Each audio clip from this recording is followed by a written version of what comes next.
નમસ્કાર મિત્રો, જય શ્રી કૃષ્ણ. સ્વાગત છે ફરી એક વખત આપનું આપણી યુટ્યુબ ચેનલ ભક્તિ કીર્તન સંગ્રહમાં. મિત્રો, આપને ઘણી વખત એવો પ્રશ્ન થયો જ હશે કે શા માટે અક્ષય તૃતીયા એટલે કે અખાત્રીજ ઉપર ખરીદી કરવાનું મહત્વ બતાવેલું છે, શા માટે આ દિવસે દાનપુન કરવાનું મહત્વ બતાવેલું છે.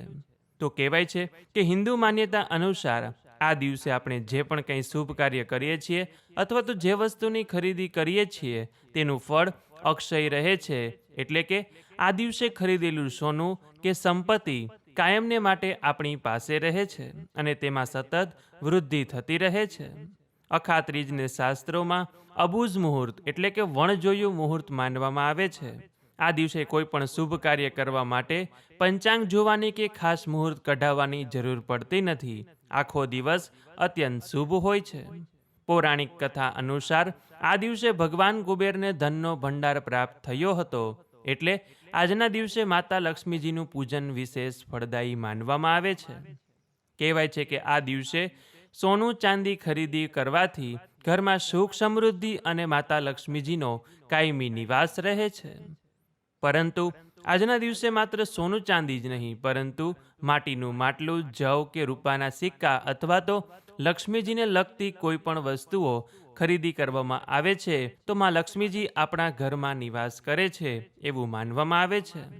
તો હવે આવી ફળદાયી અખાત્રીજનો દિવસ 2026માં ક્યારે છે, ખરીદી કરવાના શુભ મુહૂર્ત સમય શું છે, તે આપણે આજના આ વિડીયોમાં જાણવાના છીએ.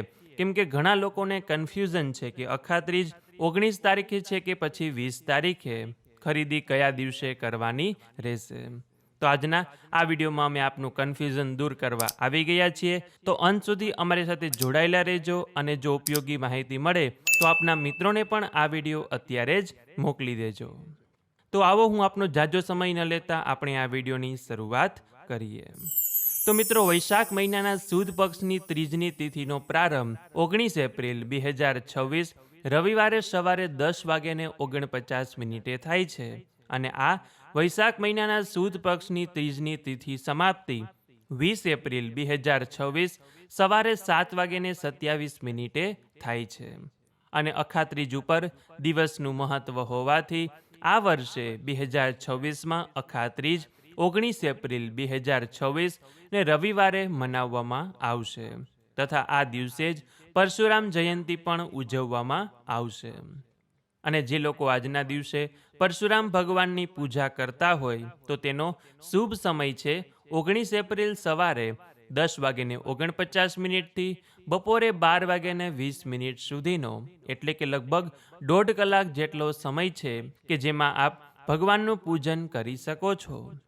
આ સિવાય 19 તારીખે ખરીદી કરવાના શુભ સમય વિશે વાત કરીએ તો સવારે 10:49 થી બપોરે 12:20 સુધી, એ પછી બપોરે 1:58 થી 3:35 સુધી અને સાંજે 6:49 થી રાત્રે 10:57 સુધીમાં.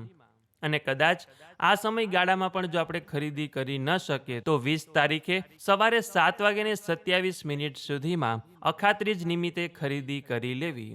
પરંતુ મોટાભાગના લોકો 19 એપ્રિલ 2026 રવિવારે જ અખાત્રીજની ખરીદી કરશે, એટલે આ દિવસે જો શક્ય હોય તો ત્યારે જ ખરીદી કરવી. તથા આ વર્ષે અખાત્રીજ ઉપર અનેક શુભ યોગોની પણ રચના થઈ રહી છે, એટલે કે આ દિવસે સ્વાતિ વિશાખા નક્ષત્ર સાથે બ્રહ્મા, ઇન્દ્રયોગ સાથે ગજકેસરી, માલવ્ય રાજયોગનું નિર્માણ પણ થઈ રહ્યું છે. અને જો આ શુભ યોગોમાં પૂજા સાથે ખરીદી કરવામાં આવે તો અનેક શુભ ફળની પ્રાપ્તિ થઈ શકે છે. એટલે આ ઉપરથી આપણે કહી શકીએ કે 2026ની અખાત્રીજ એ સૌ લોકો માટે ફળદાયી રહેવાની છે જો આપણે આ દિવસે યથાશક્તિ ભગવાનનું પૂજન કરીએ અને યથાશક્તિ કોઈ વસ્તુની ખરીદી કરીએ. જરૂરી નથી કે સોના ચાંદી વસ્તુની ખરીદી કરવી, કેમ કે તેનો ભાવ આજના સમયમાં શું છે એ આપણે સૌ લોકો જાણીએ જ છીએ. એટલે દરેક લોકો સોનું ચાંદી લઈ શકવાના નથી, પરંતુ તેની જગ્યાએ લક્ષ્મીજીને પ્રિય એવી નાની નાની વસ્તુઓ પણ લઈ શકીએ છીએ.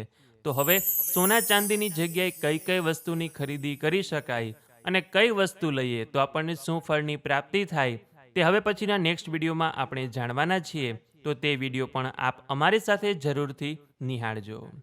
તો આ વિડીયોમાંથી જો આપને ઉપયોગી માહિતી મળી હોય તો વિડીયોને લાઇક કરી તમારા મિત્રોને મોકલી અમારી ચેનલમાં નવા હોય તો અત્યારે જ સબસ્ક્રાઇબ કરી દેજો કે જેથી આવનાર અવનવા વિડીયો આપ સુધી પહોંચતા રહે. તો આ સાથે હવે મને રજા આપો, મળીશું ફરીથી એક નવા વિડીયોમાં. ત્યાં સુધી આપ સૌ લોકોને અમારી ચેનલના જય શ્રી કૃષ્ણ. ધન્યવાદ. મારી સાથે જોડાઈ રહેવા બદલ, મને સાંભળવા બદલ આપ સૌ લોકોનો ખૂબ ખૂબ આભાર.